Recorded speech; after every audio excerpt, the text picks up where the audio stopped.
Hello बच्चों, चलिए प्रश्न को देखते हैं। प्रश्न एक, समबाहु त्रिभुज एबीसी जिसमें AB बराबर है AC एक वृत्त के परिगत है, सिद्ध कीजिए कि त्रिभुज का आधार स्पर्श बिंदु पर समद्विभाजित होता है। प्रश्न को हल करने से पहले जो इसकी मुख्य अवधारणा है उस पर विचार करते हैं। तो इस प्रश्न के लिए जो मुख्य अवधारणा है वह हो जाएगी समबाहु त्रिभुज, अर्थात हम यहाँ पर यह देखेंगे कि समबाहु त्रिभुज क्या होते हैं। तो वे त्रिभुज जिनकी प्रत्येक भुजा बराबर हो तथा प्रत्येक कोण भी बराबर हो समबाहु त्रिभुज कहलाता है। अब मान लेते हैं कि ये बिंदु है A, ये बिंदु मान लेते हैं B और ये बिंदु मान लेते हैं C। हमें दिया गया है AB बराबर है AC के, अर्थात ये दोनों भुजाएं क्या है, बराबर है।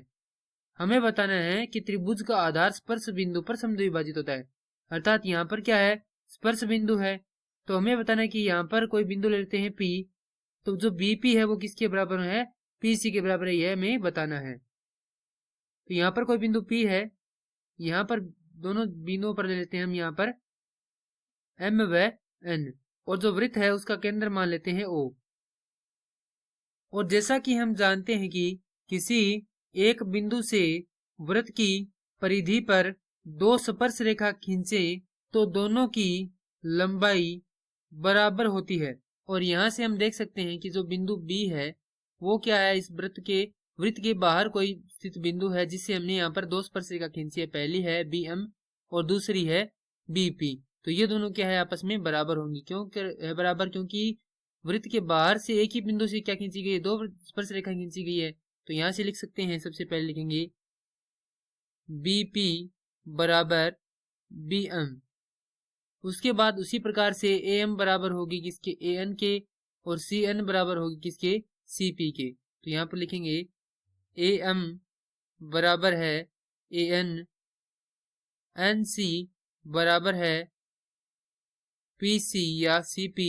तो ये आ गई हमारे पास समीकरण संख्या 1, समीकरण संख्या 2 और समीकरण संख्या 3।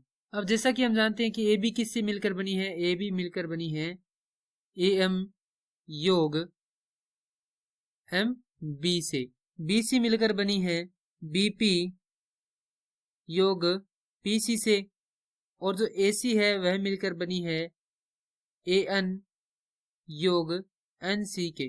तो यहां से हम AB बराबर रखते हैं AC, AB बराबर है AC। तो AB किससे मिलकर बनी है, AB मिलकर बनी है AM योग MB से, बराबर AC मिलकर बनी है AN योग NC से।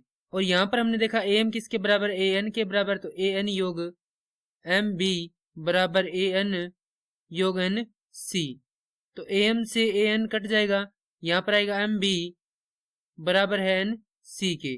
और यहां से हम देखें तो हमारे पास जो BM या MB है वो किसके बराबर है, BP के बराबर है। तो यहां से लिखेंगे BP बराबर है NC किसके बराबर है, PC के, तो PC के। यहां पर लिखेंगे समीकरण 1 व 3 से। और यही क्या करना था, हमें प्रश्न में सिद्ध करना था कि त्रिभुज का आधार स्पर्श बिंदु पर समद्विभाजित होता है।